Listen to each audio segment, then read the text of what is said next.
Support TMC को मिलता आया, ममता बनर्जी को मिलता आया, लेकिन इस बार ममता बनर्जी खुद इन मुस्लिम वोटर्स को लेकर डरी हुई हैं। दरअसल बंगाल के चुनावी रण में इस बार 3 राजनीतिक दल ऐसे हैं जो मुस्लिम वोटर्स पर अपना खासा प्रभाव रखते हैं और यही वजह है कि ममता बनर्जी को लगता है कि मुस्लिम वोटर्स अगर बढ़ गए तो सबसे ज्यादा नुकसान टीएमसी का होने वाला है। देखिए खास रिपोर्ट।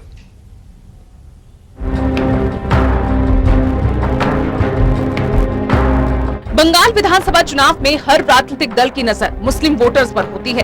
वहां की राजनीति में मुस्लिमों के दबदबे का अंदाजा इसी बात से लगाया जा सकता है कि कोई भी दल मुस्लिमों को नाराज नहीं करना चाहता। ऐसा माना जाता है कि बंगाल में सत्ता की चाबी मुस्लिम वोटर्स के हाथ में है,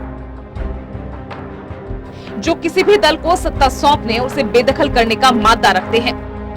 पिछले 1 दशक से सीएम ममता बनर्जी को इन वोटर्स का साथ मिलता आया है। यही वजह है कि देश में मोदी लहर होने के बावजूद भी वो प्रदेश के विधानसभा चुनाव में 2 बार से सत्ता पर काबिज हैं। लेकिन इस बार के विधानसभा चुनाव में समीकरण बदलते नजर आ रहे हैं, जिसने ममता बनर्जी को संकट में डाल दिया है। अब तक एक तरफा ममता बनर्जी के लिए वोट करने वाले मुस्लिम वोटर्स इस बार खामोश है और यही खामोशी ममता बनर्जी के लिए चिंता का सबब है। अब आपको समझाते हैं कि आखिर ममता बनर्जी के वोटर्स का प्रभाव है। पिछली बार टीएमसी ने 90 सीटें जीती थी। इतनी सीटों पर मुस्लिम वोटर्स का प्रभाव होना कम नहीं है। इसीलिए तो कहा जाता है कि बंगाल में जीतना है तो मुस्लिमों को दरकिनार नहीं कर सकते। 2016 के विधानसभा चुनाव में तो टीएमसी 90 सीटें जीतने में कामयाब रही थी, लेकिन इस बार समीकरण बिगड़ता दिख रहा है। दरअसल इस बार समीकरण बिगड़ने का कारण है लेफ्ट और कांग्रेस का आईएसएफ के प्रमुख और फुरफुरा शरीफ दरगाह के पीरजादा अब्बास सिद्दीकी के साथ गठबंधन कर मैदान में उतरना और दूसरी तरफ हैदराबाद के सांसद एआईएमआईएम के प्रमुख असदुद्दीन ओवैसी का बंगाल में चुनाव लड़ने का ऐलान करना। गौरतलब है कि जो मुस्लिम वोटर्स 2011 से पहले लेफ्ट या कांग्रेस को वोट देते आए थे, वो 2011 के बाद ममता बनर्जी को वोट देने लगे। टीएमसी के सत्ता में बने रहने में मुस्लिम वोटर्स का बहुत बड़ा हाथ था, लेकिन अब समीकरण बदल गया है। लड़ाई त्रिकोणीय हो गई है।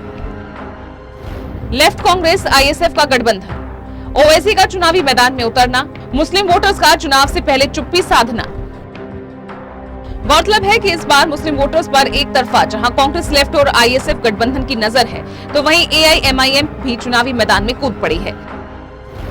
ऐसे में ममता को अपना समीकरण बिगड़ता दिख रहा है, जिससे वो संकट में घिर गई है। इसके पीछे इस बार मुस्लिम मतदाताओं की चुप्पी बड़ी वजह है, जिसने राजनीतिक दलों की चिंताएं बढ़ा दी है।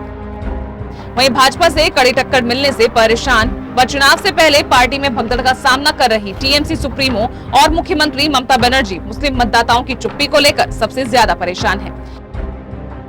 खासकर इस बार के चुनाव में आईएसएफ की एंट्री से दीदी को मुस्लिम वोट बंटने का सबसे ज्यादा डर सता रहा है।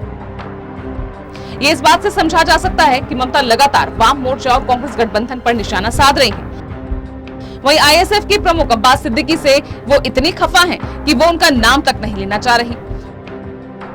दूसरी ओर वाम कांग्रेस और आईएसएफ के गठबंधन तृणमूल कांग्रेस और ओवैसी की पार्टी के बीच यदि मुस्लिम वोट बढ़ता है तो भाजपा को इसका सीधा फायदा हो सकता है। 2019 के लोकसभा चुनाव में जीत के बाद से बंगाल फतेह का ख्वाब देख रही भाजपा को लग रहा है कि त्रिकोणीय मुकाबले से उसे फायदा होगा। पिछले लोकसभा चुनाव में ये साबित भी हुआ था। मालदा जैसे मुस्लिम बहुल जिले में भाजपा मुस्लिम वोटों के बंटने से एक लोकसभा सीट जीतने में कामयाब रही थी, जबकि एक अन्य सीट पर महज कुछ हजार के अंतर से भाजपा प्रत्याशी जीत से चूक गए थे। इसके अलावा मुस्लिम बहुल उत्तर दिनाजपुर जिले की रायगंज लोकसभा सीट भी भाजपा पहली बार जीतने में कामयाब रही। इसके अलावा हाल के दिनों में तृणमूल और अन्य दलों से बड़ी संख्या में मुस्लिम नेता और कार्यकर्ता भी भाजपा के साथ जुड़े हैं। जागरूक मुस्लिम मतदाता इस बार बदलाव की बात कह रहे हैं। जहां तक फुरफुरा शरीफ के पीरजादा की बात है तो 12 से 15 लाख बांग्ला भाषी मुस्लिम परिवारों पर इनका प्रभाव माना जाता है। अब्बास सिद्दीकी के प्रति खासकर मुस्लिम युवाओं का रुझान अधिक है, जो तृणमूल के लिए चिंता का सबब है। 46 सीटों पर 50% से ज्यादा मुस्लिम, 16 सीटों पर 40% से ज्यादा मुस्लिम, 33 सीटों पर 30% से ज्यादा मुस्लिम और 50 सीटों पर 25% से ज्यादा मुस्लिम वोटर्स। ऐसे में अगर सीटों को जोड़कर देखें तो बड़ी संख्या में विधानसभा सीटों पर मुस्लिम वोटर्स का सीधा प्रभाव है, जहां वो किसी भी दल के उम्मीदवारों को जिताने और हराने का मादा रखते हैं। ऐसे में ममता का परेशान होना बेवजह नहीं है। क्योंकि अगर समीकरण बिगड़ा और वोट बिखरे तो इसका सीधा फायदा बीजेपी को होगा। Special desk, total news.